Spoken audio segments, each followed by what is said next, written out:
सुराराई पोत्रू ये फिल्म हाल ही में Amazon prime पर रिलीज हुई है, जो कि एक ट्रू स्टोरी से इंस्पायर्ड है। इस फिल्म को डायरेक्ट किया सुधा कोंगारा ने और IMDb पर इसको 9.1 की रेटिंग मिली है, जो कि काफी ज्यादा अच्छी है। फिल्म और उसकी पॉजिटिव और नेगेटिव पॉइंट के बारे में वीडियो के एंड में बात करेंगे, तो वीडियो को एंड तक जरूर देखना। तो फिल्म की शुरुआत में हम एक प्लेन को देखते हैं जिसके पायलट को ये पता चलता है कि लो फ्यूल होने की वजह से वो रनवे तक नहीं पहुंच सकते।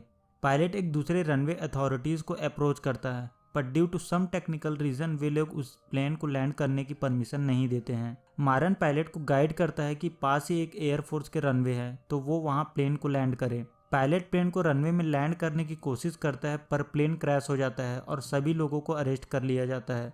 यहाँ से फिल्म 6 साल के फ्लैशबैक में जाती है, जहाँ सुंदरी और उसकी फैमिली मारन को देखने आए हुए होते हैं, पर क्योंकि मारन की फाइनेंशियल कंडीशन अच्छी नहीं है, इसलिए वो नहीं चाहते कि सुंदरी शादी के लिए हाँ बोले। मारन एक एक्स एयरफोर्स ऑफिसर है, पर किसी पर्सनल रीजन के कारण उसने एयरफोर्स छोड़ दिया था।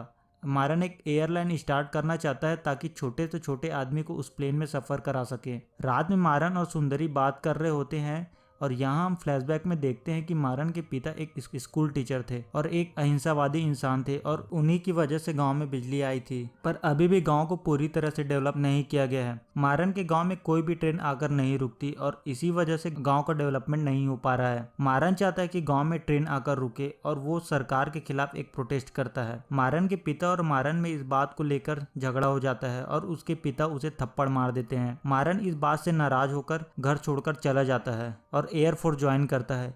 एक दिन मारन अपनी माँ को कॉल करता है और उसके पिता भी उससे बात करना चाहते हैं, पर किसी कारण से कॉल कट हो जाता है और उसके पिता को ऐसा लगता है कि मारन अब भी उससे नाराज है। ऑन प्रेजेंट टाइम अगले दिन सुंदरी शादी के लिए मना कर देती है। सुंदरी और मारन डिसाइड करते हैं कि पहले वो अपने अपने सपने पूरे करेंगे और फिर शादी के बारे में सोचेंगे। मारन अपने प्रोजेक्ट के लेकर बैंक और कॉर्पोरेट के चक्कर काटता है ताकि उसे अपने प्रोजेक्ट के लिए इन्वेस्टमेंट मिल सके। एक दिन एयरपोर्ट में मारन की मुलाकात चित्रा से होती है, जो ऑल इंडिया रेडियो की सीनियर प्रोड्यूसर और एक रिपोर्टर है। चित्रा मारन को बताती है कि गोस्वामी इसी प्लेन में RRTV अवार्ड्स के लिए उनके साथ ही जा रहा है। परेश गोस्वामी एक एयरलाइन कंपनी का मालिक है और पूरे इंडियन एयरलाइन में टॉप टू बॉटम उसका कंट्रोल है। मारन प्लेन में गोस्वामी से मिलता है और अपने बिजनेस मॉडल और प्लान के बारे में बताता है। गोस्वामी को मारन का प्लान तो पसंद आता है, पर वो उस पर इन्वेस्ट नहीं करना चाहता। इसके पीछे 2 रीजन होते हैं। पहला कि वो अपने लिए कोई कॉम्पिटिटर खड़ा नहीं करना चाहता, और दूसरा कि वो नहीं चाहता कि उसके हाई सोसाइटी के लोग किसी वर्कर या लेबर के साथ ट्रैवल करें। पर एक और दूसरा बिजनेसमैन प्रकाश बाबू मारन की सारी बात को सुन रहे होते हैं और वे उसे प्रपोजल देते हैं और उससे अपने ऑफिस में आने के लिए बोलते हैं। इस बीच सुंदरी अपने बेकरी खोल चुकी है और उसकी बेकरी का काम काफी अच्छा चल रहा है। मारन सुंदरी के पास वापस जाता है और फिर से शादी के लिए प्रपोज करता है और दोनों की शादी हो जाती है। मारन प्रकाश और उसकी कंपनी के लोगों से मिलता है और उनके सामने अपना प्रपोजल रखता है। सभी लोगों को मारन का प्रपोजल काफी पसंद आता है और लोन सैंक्शन कर दिया जाता है, पर पैसे आने में अभी 6 महीनों का वक्त है। प्रकाश बोलता है कि उसे 47 लाख रुपए का इंतजाम करना पड़ेगा ताकि प्लेन की एडवांस रजिस्ट्रेशन कर सके, और साथ ही DGCA से लाइसेंस भी लेना पड़ेगा। मारन अपनी जमीन के बदले 47 लाख रुपए का लोन ले लेता है। मारन DGCA के ऑफिस लाइसेंस के लिए अप्लाई करने जाता है, पर DGCA का ऑफिसर गोस्वामी से मिला हुआ होता है, इसलिए वो उसे बार बार घुमाता रहता है।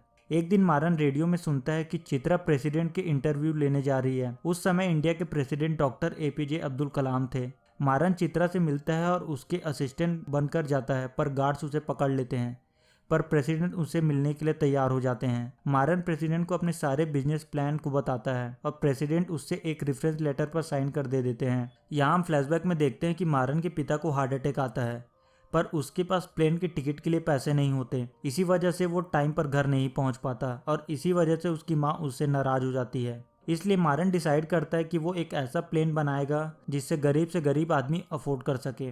फाइनली प्लेन का पहला टेक ऑफ का दिन आ जाता है, पर प्लेन टेक ऑफ कैंसिल कर दिया जाता है क्योंकि DGCA के ऑफिसर ने प्लेन का ब्लूप्रिंट ना होने की वजह से उस पर 50 लाख का फाइन लगा दिया था। यहाँ हमें ये भी पता चलता है कि प्रकाश बाबू भी गोस्वामी से मिले हुए हैं और जिस कंपनी ने मारन के एयरलाइंस में इन्वेस्ट किया था उसका एक बड़ा इन्वेस्टर गोस्वामी है। ये सब उसने गोस्वामी के कहने पर किया है। इसके बाद मारन काफी टूट जाता है। एक दिन उसे आइडिया आता है कि वो कॉर्पोरेट प्लेन को पैसेंजर प्लेन की तरह यूज कर सकता है, जिससे टिकट का काफी पैसा बच जाएगा और फ्यूल भी कम लगेगा, और वो फ्रांस की एक कंपनी को अप्रोच करता है और बताता है कि कैसे उनके कार्गो प्लेन को जिसे ट्रांसपोर्ट के लिए यूज़ किया जाता है उसे पैसेंजर प्लेन की तरह यूज़ किया जा सकता है, और वो इन्वेस्ट करने के लिए तैयार हो जाते हैं। पर अभी भी उसे रनवे बनाने के लिए 3 करोड़ रुपए की जरूरत है, क्योंकि सारे रनवेज गोस्वामी के कंट्रोल में आते हैं। मारन के अंकल को ये बात पता चल जाती है और वो गांव के लोगों के साथ मिलकर उसके अकाउंट में 3 करोड़ रुपए डलवा देते हैं। दूसरी तरफ गोस्वामी सारे पायलट्स को खरीद लेता है, पर मारन सभी रिटायर्ड एयरफोर्स पायलट्स को प्लेन उड़ाने के लिए हायर करता है। मारन का पहला प्लेन उड़ान भरता है, पर उसमें लो फ्यूल की वजह से एयरफोर्स रनवे पर क्रैश हो जाता है,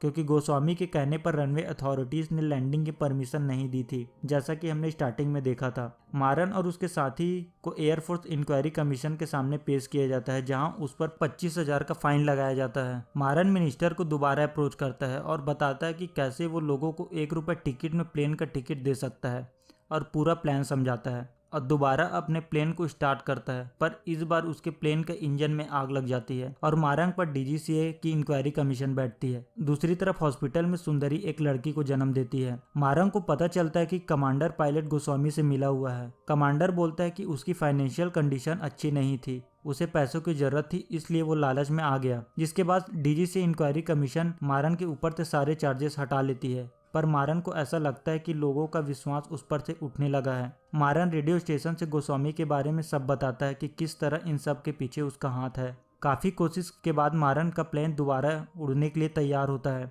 पहले ट्रिप में केवल उसकी पत्नी और उसकी बेटी प्लेन के पैसेंजर होते हैं। मारन ये देखकर पूरी तरह से टूट जाता है और सोचता है कि लोग अब उस पर विश्वास नहीं करेंगे।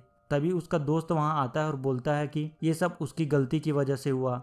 सभी टिकट फुल थे, पर एक सॉफ्टवेयर ग्लिच के कारण सभी टिकट कैंसिल हो गए, पर दूसरे सारे प्लेन के बुकिंग 100% है। गोस्वामी मारन को कॉल करता है और उससे एक बिजनेस प्रपोजल देता है, पर मारन उसे मना कर देता है। और दी एंड। अब फिल्म की पॉजिटिव पॉइंट की बात करें तो फिल्म का डायरेक्शन, राइटिंग, कुछ ऐसे ब्रिलियंट एक्टिंग परफॉर्मेंस और edge of the scene movement जो आपको इंस्पायर्ड भी करती है और इमोशनल भी करती है।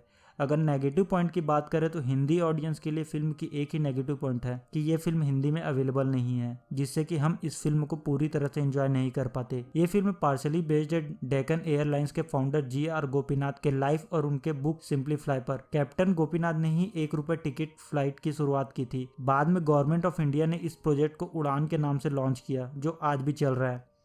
ये वीडियो कैसा लगा नीचे कमेंट करके ज़रूर बताएं। अगर चैनल को सब्सक्राइब नहीं किया है तो चैनल को सब्सक्राइब कर लीजिए, ताकि मैं आप लोगों के लिए इस तरह के वीडियो लाता रहूं। Thank you so much. मिलते अगले वीडियो में, तब तक के लिए बाय बाय।